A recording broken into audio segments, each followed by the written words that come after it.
Hello, welcome to Speak Your Gut Out podcast. Today we have Dr. Tim Errington with us. He is actually the founder and owner of Total Health Chiropractic. And it's interesting that you're thinking chiropractic and gut health. What is the connection here? So let's find out, shall we? And I will have the pleasure of Dr. Tim. Maybe we can start from a little bit of a self-introduction. But I do want to draw this out from your LinkedIn profile. You mentioned that, a healthy spine means a healthy nervous system, which affects every single organ in your body. So maybe tell us what is this philosophy of yours, and then a little bit of your story and your background. Hi, Dr. Tim. Hi, Song. Delighted to be here. I feel like I've got so much to share with you today because when you came on and asked me to talk about the gut, I thought, great, because normally I'm speaking about pain and that's why people normally come to see me. But obviously, when people come in with pain, there's already something wrong. And I'm really a huge proponent of avoiding the problems rather than waiting for them to arrive. So we are, as chiropractors, we're really looking at prevention and balancing the body. So just a little bit about myself, I suppose. I've been in Singapore for 10 years. I came from Spain. And when I came from Spain, I realized that the health of the people in Spain, who incidentally quite recently were voted statistically, the healthiest people on the planet. And that is because of several factors. They tend not to let stress build up in their bodies. They have a more relaxed way of life. And of course, they have that famous Mediterranean diet, which is really, really kind on the system. And when I came to Singapore, I realized that not only there was problems with nutrition here, even though we have arguably the best food in the world, we certainly have the most varied food in the world. But there's a terrible problem with the alignment of people's spines, which is really at the forefront of my focus. You see, your brain, our central nervous system, controls everything, and of course, the brain has got to communicate with the body, and it does that through the spinal cord, which is inside the vertebra of the spine. And as the central nervous system passes through the spinal column, it has to branch out to go to all the organs and all the tissues and all the cells of the body. If there's any misalignments of the vertebra, then the little holes that allow the nerves to leave the spine, they can become occluded, and there can be irritation or pressure on nerves. Obviously, if you have a nerve that's under pressure, then this can affect the function of whatever is at the end. So nerves are either going from the brain to the cell or from the cell back to the brain. So this is either irritation, this is causing irritation or distorted messages that the brain is giving to the cells, or the brain is receiving distorted messages. And of course, the body is a miracle of evolution, and it really is almost perfect. I say almost, there are a few design defects, but not too many. Most of us genetically are pretty perfect. And that's because of the way that we have developed over the years. And basically the strong have survived to reproduce. So our genes have got stronger and stronger, if you like. But the problem is our lifestyle has got worse and worse. And we now have a situation where 80% of people, especially in these modern countries, Singapore is certainly one of those, 80% of people are suffering from degenerative conditions which are unnecessary. So that's 4 out of 5 people have degenerative conditions. And I'll bring this to the gut in a minute, but of that 80%, less than 5% can be attributed to genetics. So really, it's the lifestyle that we live is deciding or choosing our path. And just like, and most of it is, we didn't know, we haven't been educated. They don't teach this stuff at school. This is why my outreach program is so important to us. We've got so much to share because people need to know this stuff. And you can choose everything you do in life. You can choose the healthy way of doing it or the unhealthy way. Now, the unhealthy way may be more enjoyable, but ultimately, it's probably going to lead you astray. And so the chiropractic is really about restoring and then maintaining balance in the system. And of course, that word is homeostasis. And my definition of disease is when the body cannot reestablish homeostasis. Yeah, I think that should make sense. Yeah. To me, the gut is. The gut is like the gateway to our health. Absolutely. I think you touch on the gut as our second brain. I'm going to ask you that in a minute. But actually I discovered you is actually I brought my 14-year-old daughter to visit your clinic for her first checkup for some of her back issues. And then I came home and then saw one of your newsletter talking about gut of all things that I'm really totally fascinated about. So I'm glad that you are doing this outreach and you immediately agreed to come on my podcast to share to more people. I agree. More people should know about it and take preventive steps before it's too late. Like you said, 4 out of 5 people will have a degenerative condition. And we're going to touch a lot about that, inflammatory diseases, how it manifests from the gut. And it takes many years before you actually see signs and symptoms. So I hope people stay tuned. And maybe you can start with telling us about the notion of feeling versus function. Could you walk us through, Dr. Tim, how does it affect your feelings and the way we perform, the way we stand and sit and go about our daily lives? Okay, well, I think that's a good question. In my last career, I was an engineer, and one of the most important philosophies or mindsets of an engineer is basically structure determines function. If you have good structure, that means everything is working and everything is in alignment, then the machine's going to work well. And I tend to apply a lot of my engineering mindset to the human body, and it's worked famously for me for a couple of decades.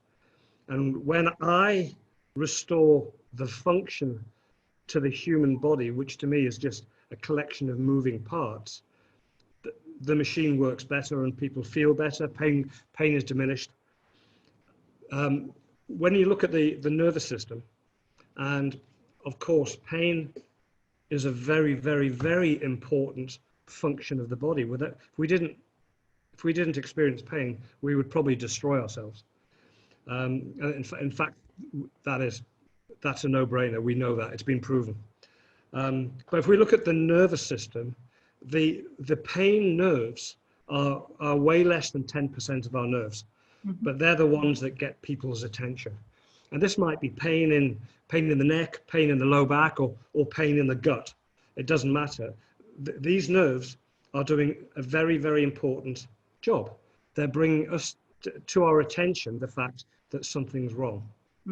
And of course, the medical profession, who are amazing at what they do, have got a slightly different paradigm. But people come in pain and discomfort, so they have the pill for the condition. So what they tend to do, and they're under a lot of pressure of time, and their patients want to get better. They want to feel better. They want to feel better. So the medical profession, they tend to name the condition, and then they blame something on it, and then they try to tame it. So they're in if you understand, if you kind of get what I mean, they name it, blame it, and then tame it. And it's a sort of the way they look at it. And of course, Treating the the symptom, medication. not the root cause, right? It's just treating the They're symptoms, treating the symptom, not the yeah. root cause. And they're under an awful lot of pressure of time and everything, and they do a very, very important job. But really, we need to get to the root cause of the problem. And as chiropractors, we're not in that naming game. You know, in fact, many chiropractors, even I will say this myself, I tend not to treat any condition because I don't want to be taken down that route. What I want to do is I always look for areas of dysfunction. Why is the body not working properly? And then if we restore function, and then the body will tend towards health. You know, we've got this amazing genetic blueprint that made us into really the most perfect adults. And we have this intelligence inside us that knew how to build us from 2 cells into that magnificent adult that you are. Right? And it built you, and then that intelligence lives strong and loud inside you. It's got it built you. It didn't desert you. It's still there, and it knows how to heal you. In fact, it's doing that. It's replacing your cells every single day. But remember, if we are in homeostasis, then the body has got this knowledge, this intelligence that will tend to bring us back into balance. Balance is health. Loss of balance, loss of homeostasis is disease. So when you ask me between feeling and function, then feelings are great, but really we've got to don't just treat the feeling. We've got to look at the functionality of what's going on inside us, and then of course there's a lot going on. We are quite complicated, but we can actually simplify it by getting the basics right. If you think of something like, do you know Pareto's principle? No. Have you heard of the principle of Pareto? So, but he was I think an Italian philosopher back in the 1800s, but he realized that people get 80% of their results from 20% of their action.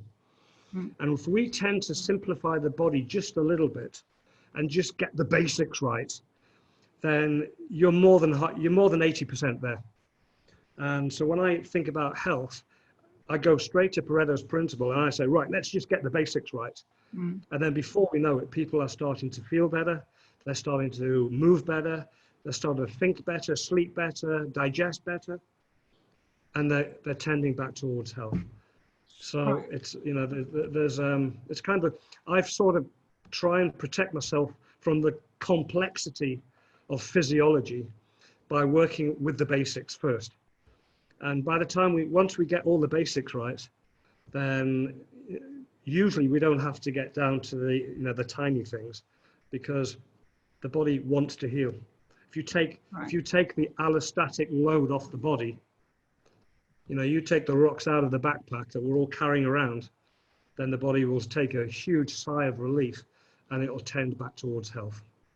So is there a one size? Long answer for a short question. Yeah, is there one size fits all kind of basic things people need to get right? Or it's different for different people? Because I'm going to ask you, what are some of the observations you see from your patients? It's definitely, everybody is different. But we've come from the same place. If we break us down, we're just a bunch of hydrocarbons. We live in a gravity environment. We've got similar physiology. You and I, if we compare genes, they would be almost identical. I guarantee it. And and they'd also look very similar to an earthworm as well. Where we just have to get the basics right. And if you get those right, then you really are way more than halfway there. Nobody is perfect. We all have our little idiosyncrasies. We all have little snips, which are little differences in our genes. But most of those little genetic differences will manifest in certain circumstances. And one of the big things that science talks about now is epigenetics. And our genes, which are switches, will tend to switch on or off according to the environment. And the more conducive to health, the environment, the better the result by our genetic manifestation of health or disease. Mm. So Yeah, but we are.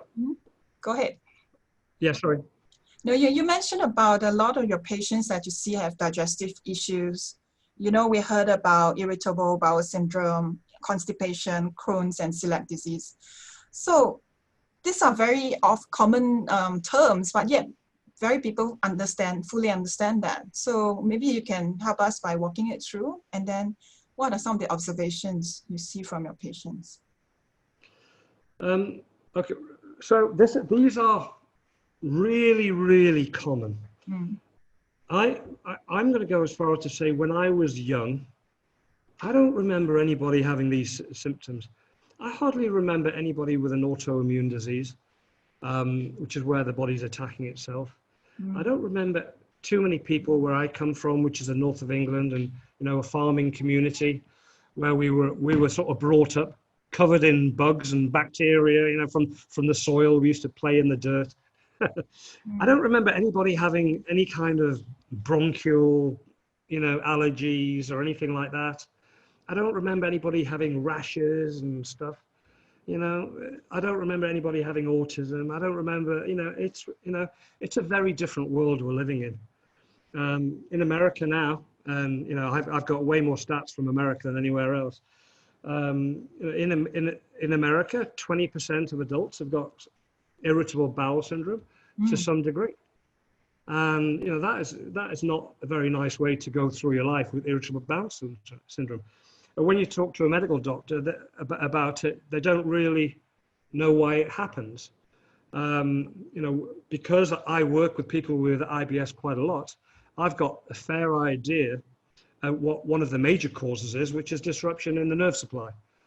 Because when we take pressure off the nervous system and release the energy, the flow between the communication system between the gut and the enteric nervous system, which is that part of the nervous system which reports back from the gut to the brain. When we take pressure off that and take away the irritation, then IBS, it doesn't always clear up, but by God, it's way, way better. So I know that a major part of it is the nervous system. I know that. And if we think about the nervous system, what would be a major reason for it? Well, this is a very stressful world. And most people that I know spend most of their time with their sympathetic part of their autonomic nervous system firing all the time.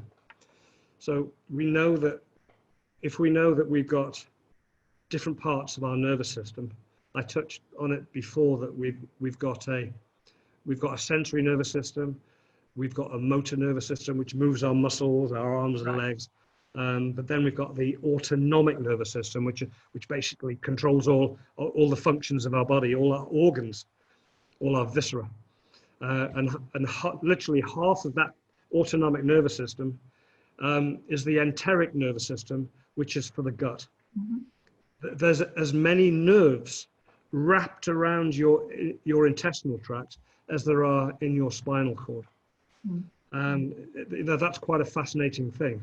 There's a huge amount of the body's function comes from the gut. So when things aren't quite right, quite in balance, it very often manifests in the gut. So IBS is something that people get quite a lot. A lot of people will get it at some stage in their life if they're feeling stress, or maybe Christmas has been too jovial. We're too full of stuff that's not good for us. And we can touch on what that might consist of in a moment. So that's IBS. And then we've got all the inflammatory conditions. There is, you understand, I'm sure that you realize that almost every condition has got itis on the end. Nearly every disease has got itis on the end, and itis means inflammation. So inflammation is one of the main causes of all disease. So we've literally got to try and have an anti-inflammatory lifestyle. And this inflammation manifests in many, many, many ways. One of them, when it gets in the gut, when there's damage to the gut, then it becomes inflamed. So you get things like inflammatory bowel disease. That can be, you can get something called Crohn's disease, which is actually autoimmune, when the body's actually attacking the lining of the gut. Like, we'll talk about why, well, probably the major cause of that in a moment. And then you've got something called colitis. Again, what is colitis? Itis on the end, so it's inflammation of the colon. Mm. So, what is causing that? Well, it's the big stressors. And, what are the big stresses that go into the gut? Well, you've got the stress of stress itself coming through the autonomic nervous system. When that is applied to the gut, then the autonomic nervous system, the sympathetic nervous system, when that fires, it's due to a stress. The body thinks the body's under attack by some kind of saber-toothed tiger or whatever, and it's basically shunting all the blood from the viscera to the organs so you can fight or flee.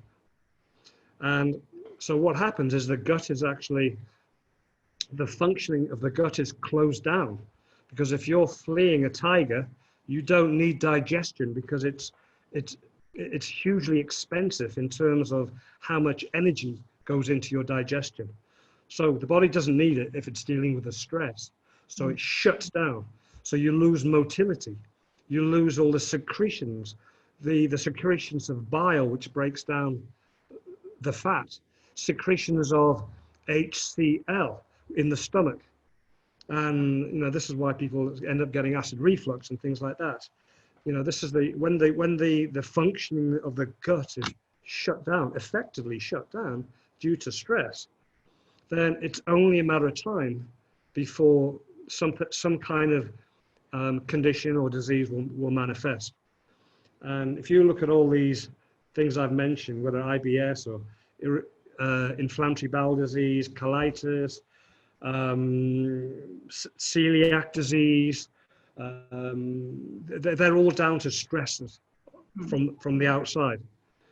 And again, you get back to the simplicity of thinking like a chiropractor, rather than try to treat those individual things that have been named with drugs or supplements. Let's just take the stresses off the system. Let's give the gut a break. And the great thing about the gut, and this is one of the reasons why we see such amazing results in our clinic, is that when we give the gut a break, it heals. It can heal actually very quickly, because the lining of the gut, which is only one cell thick, is changing those cells very rapidly. Every 4 or 5 days, the cells, this is the intestinal membrane, which is it's the barrier between inside the body and outside the body. It's the thing that regulates what comes into the body, good or bad.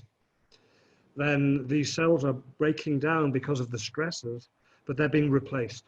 If we give the gut a chance to regenerate, be kind to it, maybe detoxify, maybe do some meditation, improve your sleep.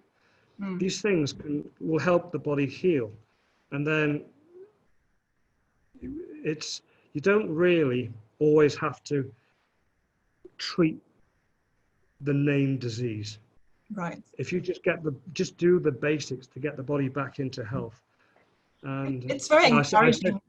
I just want to repeat that, every 4 or 5 days, your cells in your gut regenerate itself. So there is hope actually for people dealing with conditions.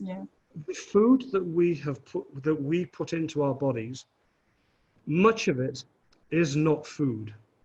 These are food-like products that have been created in industrial plants, probably in other countries. They're not really that concerned about our health. They're worried about shelf life. They're worried about profitability and their bottom line, so that they can pay their shareholders. And we put stuff into our body that we wouldn't feed to our dog or our cat. And we give this food to our kids as well. You know what I'm talking about. I mean, Christmas is coming. Let's just see what goes onto the table that then goes onto our fork and then into our mouth and then down the chute. So, we've got to these are products that the body doesn't really recognize. And these are real stressors. And there are products that people have every single day. For example, gluten. There's a lot of talk about gluten nowadays, and rightly so. Gluten is something that wasn't in our diet as a species a few hundred years ago. It was introduced when after don't ask me to name the year, but when we were hunter-gatherers, we weren't picking little bits of grain and eating it. We were eating berries and what have you.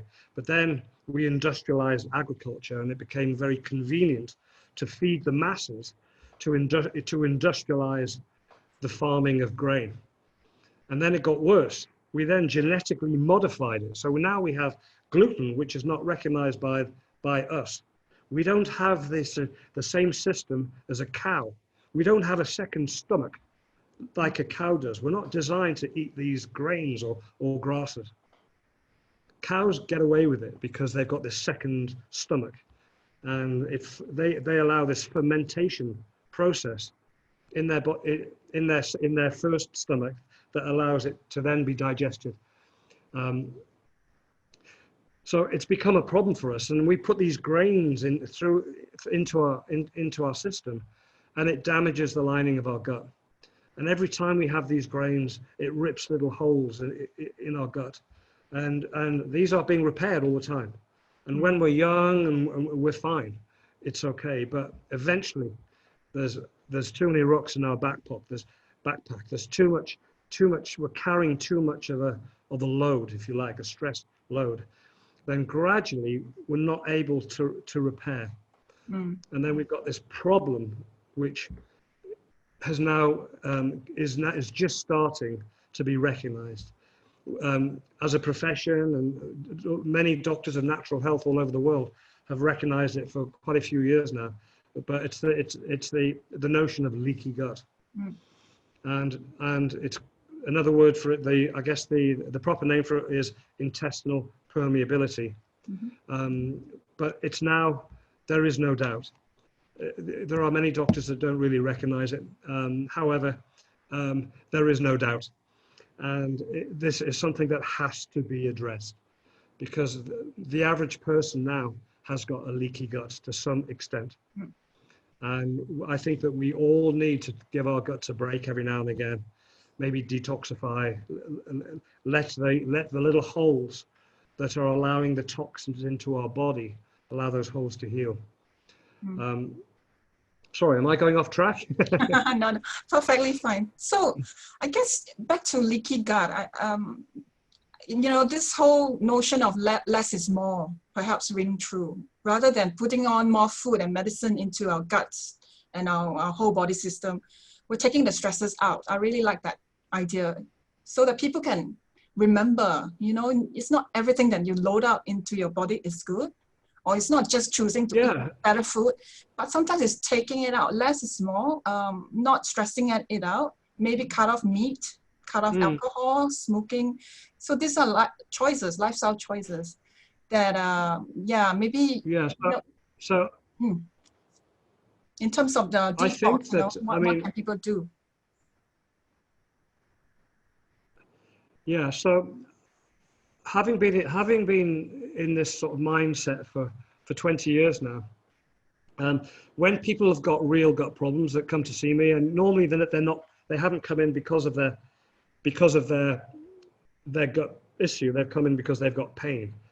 The pain that they get in their low back can quite easily be a manifestation of a problem that's happening in the gut, quite easily. And it's very normal that when people come in and we adjust their spines and we take pressure off nerves, and we realign joints, so we've got better blood flow, we've got better lymph flow. The lymph system is how the body cleans itself out, how it detoxifies. once we have better alignment, better movement, then all sorts of things can start to heal. And the gut is a major part. It was Hippocrates. So Hippocrates was the Greek philosopher. He's been famously known as the father of medicine. He said all those years ago that all disease begins in the gut. Yes. And as a chiropractor, the reason I got more interested in the gut, when I was younger, and I was working with people in Spain, when I fixed their spine, pretty much everybody got better because they had this Mediterranean lifestyle, low in stress, high in antioxidants. They had a healthy either plant or seafood based diet. The quality of their meat, it's more likely to have come from pastures. There was less toxins. There was less hormones in their meat, etc. And then these people were having much healthier input of food, so they didn't have so many gut issues. So when I fixed their spines, they got better from all sorts of things. But since I've come to Singapore, I'm realizing that not only do I have to fix the spine, I've got to help people fix the gut. And so I've really started to study it more and more. And there are amazing practitioners there who are following something called functional medicine. Yes. And these people have really looked into how the functioning of the body. Some of them are medical doctors, some of them are naturopaths, many of them are chiropractors, but these are people who are really going the extra mile because they can really help people get the basics right.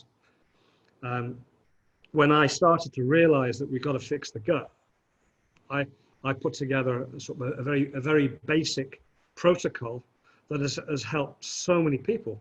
I mean, I can just run through that if you want.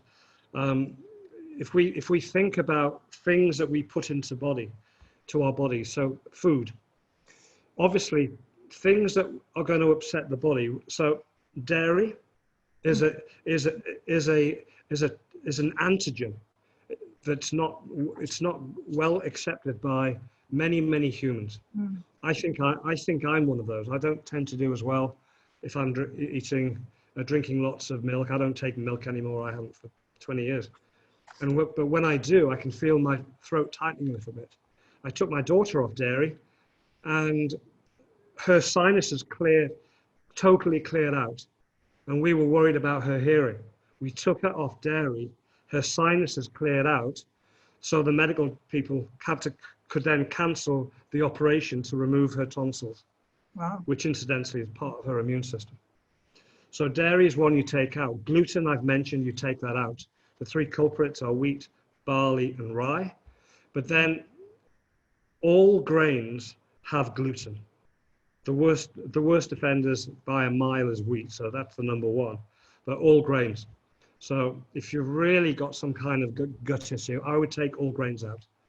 And that includes rice. This is just for the first week of my little protocol. I'll take out dairy, gluten, grains, soy, which is 99% genetically modified nowadays. I would take that out. I would take out all beans. Beans have a lot of effect on people, as we know. I would also take out eggs, and I would take out peanuts.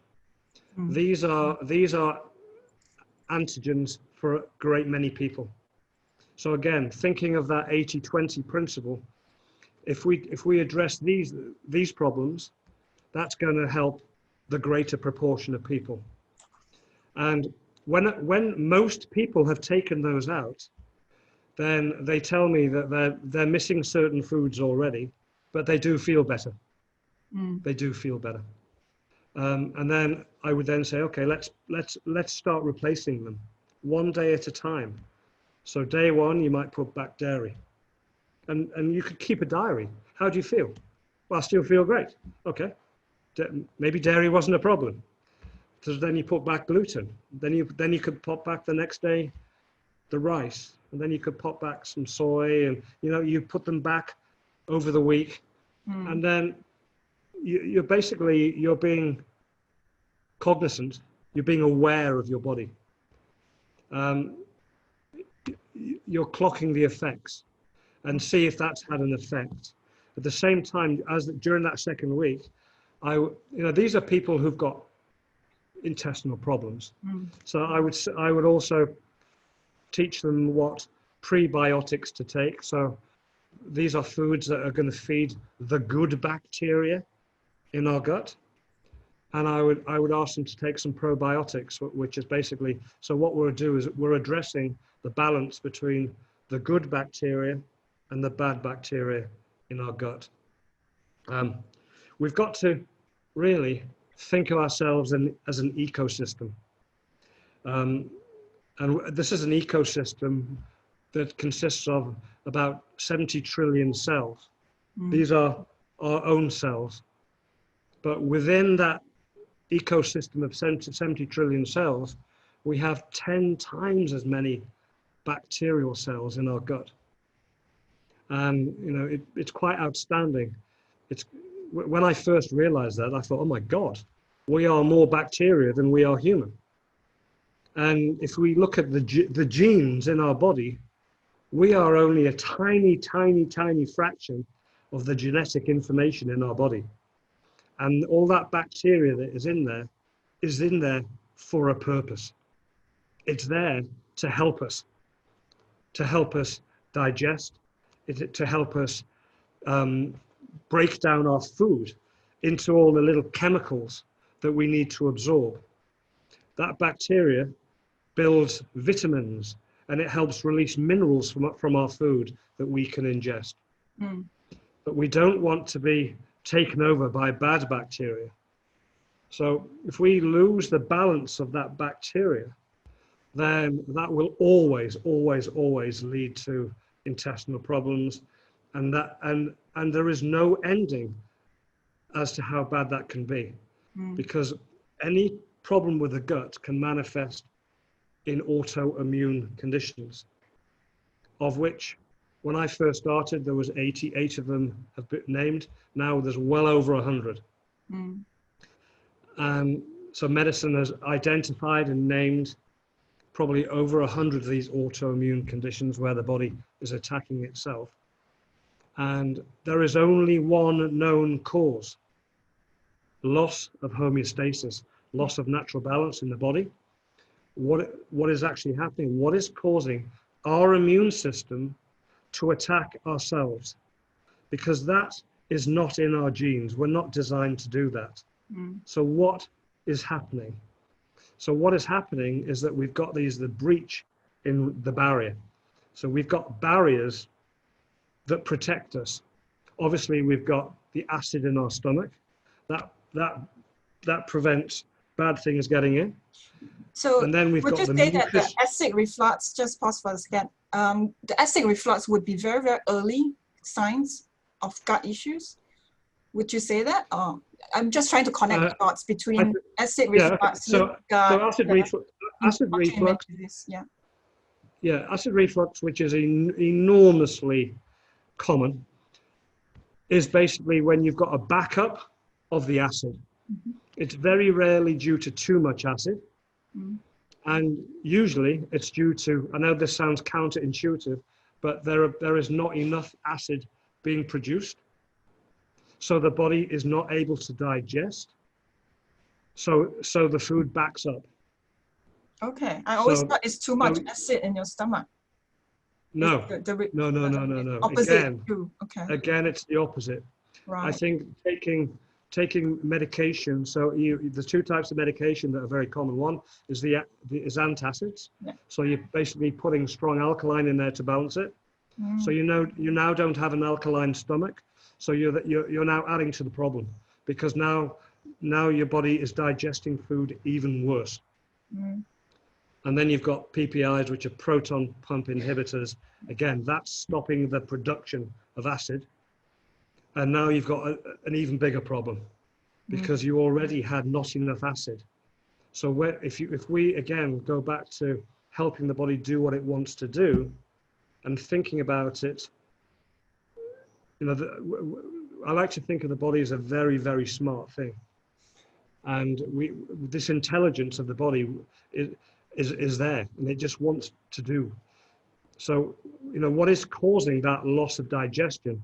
Well, usually it's stress. Remember, stress inhibits the digestive system.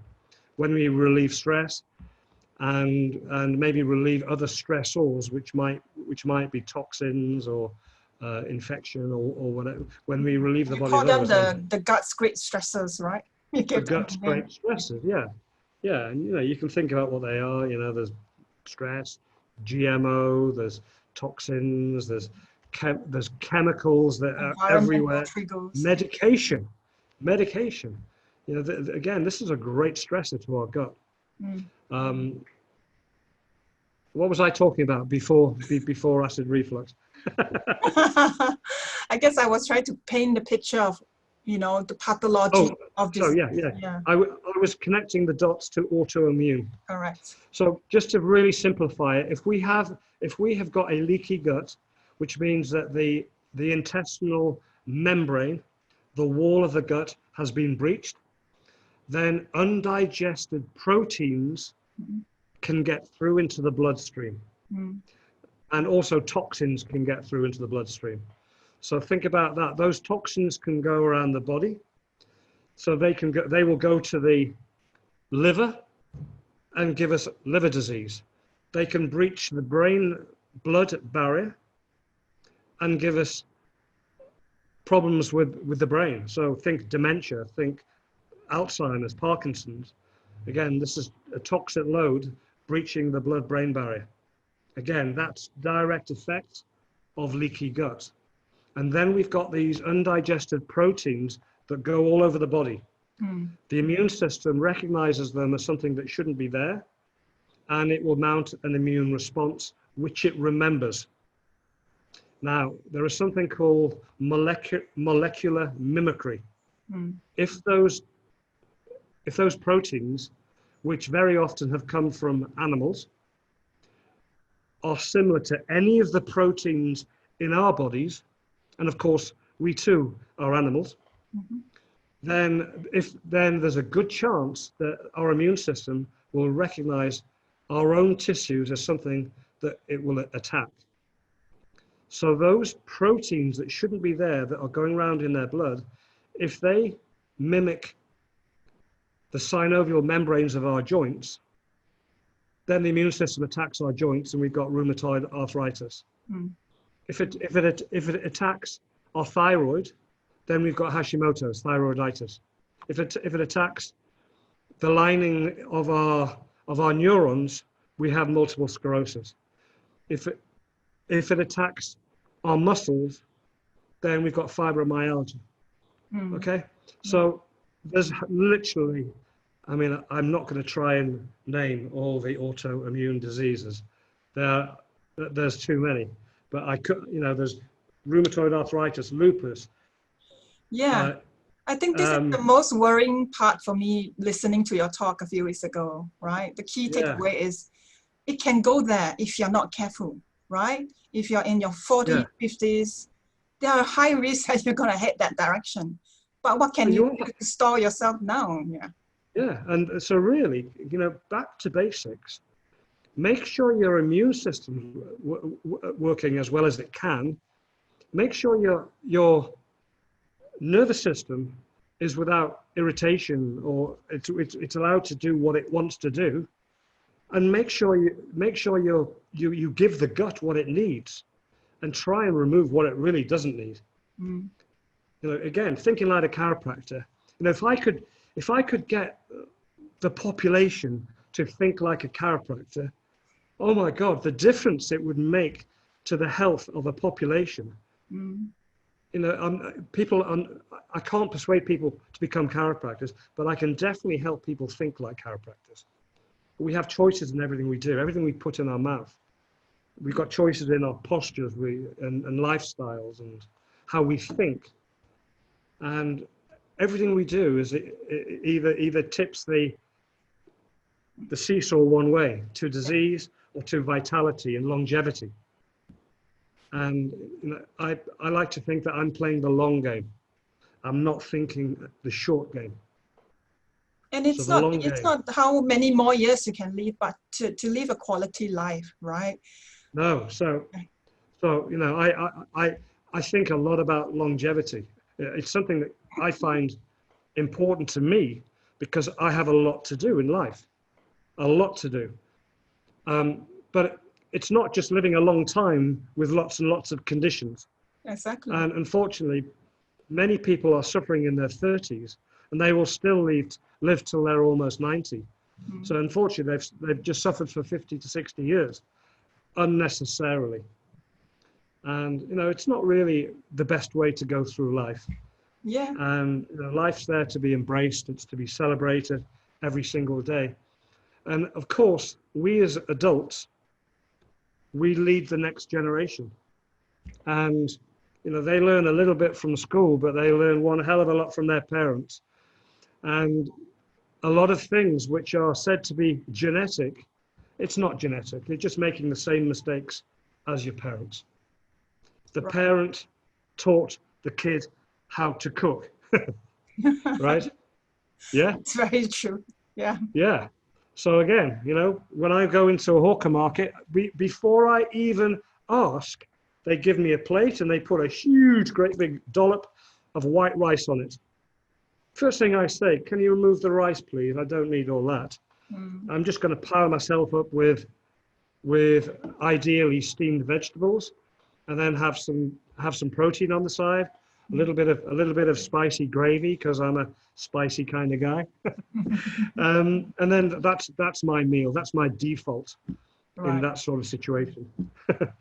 So it's really I really do believe that our generation have got a huge responsibility in teaching our kids.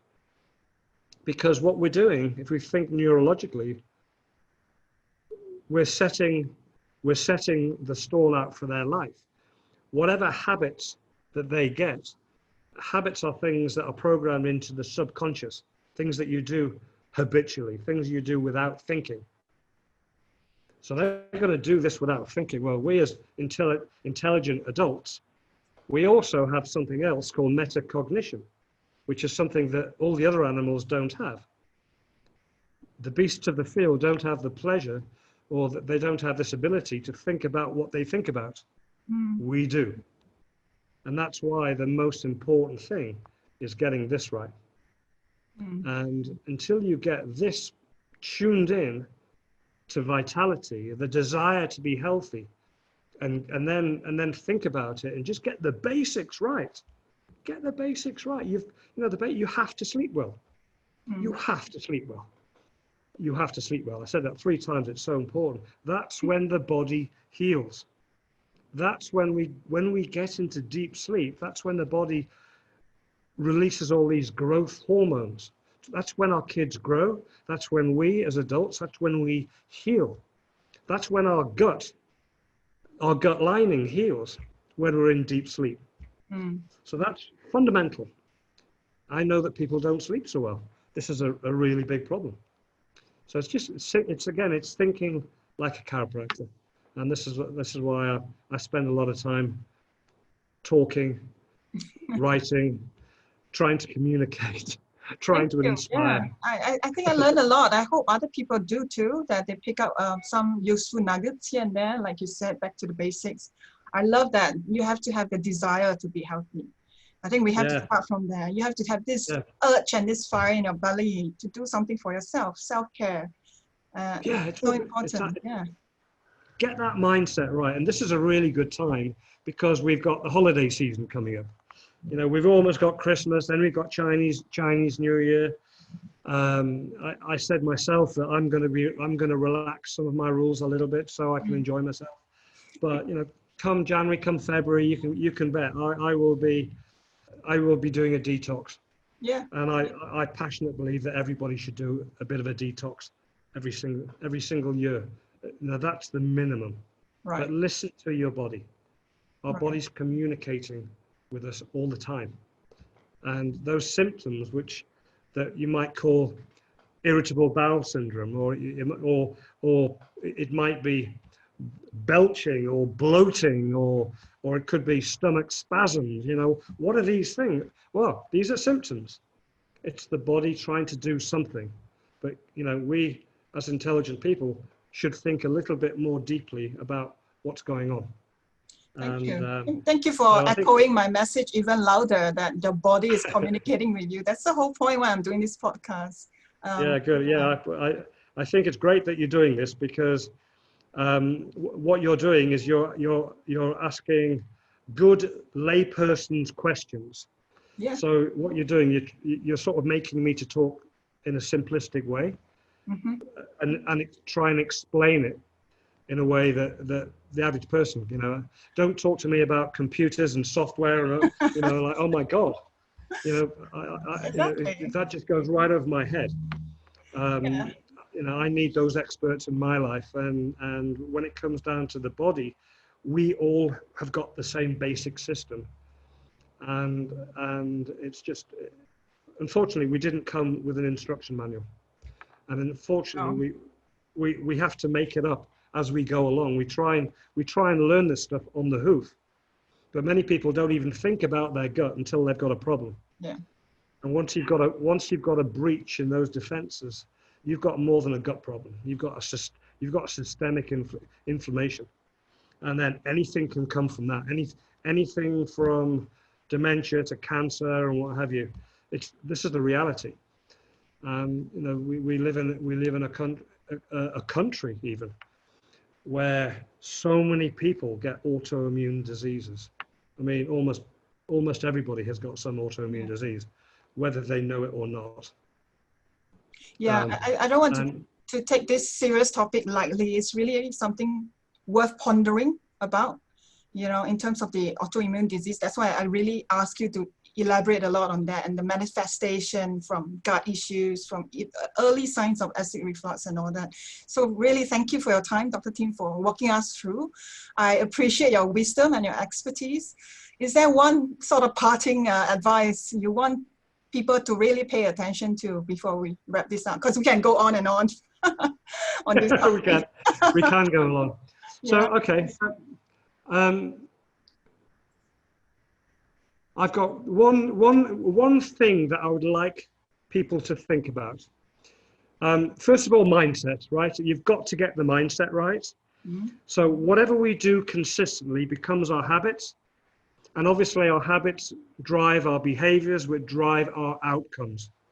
So everything comes from mindset. So, that when it comes to making New Year's resolutions, let's really start to think about our habits. Let's get our mindset in a place that can start to create some good habits. Mhm. And then the other thing that I want people to think about, I want to think of ourselves as an ecosystem, and think of our gut as an ecosystem that is full of livestock, things that are alive, that are there to help us. Mm. And when we feed ourselves, right, we are not only feeding ourselves, but we are feeding 100 trillion bacteria. And Mm. if we feed ourselves with good stuff, then our bacteria will literally look after us. And it's if you think about the food that we put into our bodies, where did that come from? Is it a product of chemical agriculture, or has it come out of real soil, Mm. which is full of bacteria? And our food has to come, we want to be more plant-based, but it has to come out of real soil. And it has to come out of soil that is full of bacteria, which is there, that fixes the nutrition into the plants. Wow. Mm. Okay? Most of the food we eat nowadays has come from chemical farming. Mm. And most of the food that we put into our body has got glyphosate attached to it. And this is a chemical that is used in agriculture to kill all the bacteria. Mm. We need the bacteria. We need it. And so that's really what I want. Think of ourselves as an ecosystem, and make sure your plant is coming, your food is coming from natural sources. I think that's probably my best advice. Then of course, as a chiropractor, then make sure your body is in alignment, so your nervous system can do what it wants to do, which is control everything. Right. I guess it's be kind to yourself, right? And feed yourself, feed your soul. You want to feel happy when you're eating and not feel like you're forcing yourself. And I guess back to the desire to be healthy, it really ties back to making a choice. When you go to the market, you know, whether you want the white rice or the brown rice, it can be as simple as that. It's baby steps along the way.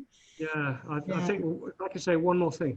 I think this world now is so far out of balance, and there are so many influences on ourselves driving us away from balance and homeostasis, that if we are not proactively looking after ourselves, then those influences will take us towards disease. And I think the 80% of people that end up with these degenerative conditions could have done more to look after themselves. So I think really, smoking was a huge worldwide problem until the kids took it seriously, and they shamed their parents into giving up smoking. And now smoking is not the biggest problem. The biggest problem is now the food that's going into our bodies. And yeah, I agree. I do wish that more people and more children know about the diseases, how it can get really bad. I mean, I lost my parents to a lot of chronic illnesses. So if I had known better, I was also growing out, right? I could have done a lot more. So I couldn't agree more. And on that note, I wish more people, more children, parents or children, do just talk, just spread the message. Good eating habits start at home. And on this note, I really want to thank you, and also, you know, make sure that your posture is right. I'm sitting right straight right now, and yeah, make sure your alignment, your central nervous system is well taken care of. Thank you so much, Dr. Tim. You are very, very welcome. I enjoyed it enormously. You asked great questions. Thank you. May I wish you Merry Christmas, and then maybe we'll catch up in one of our clinics.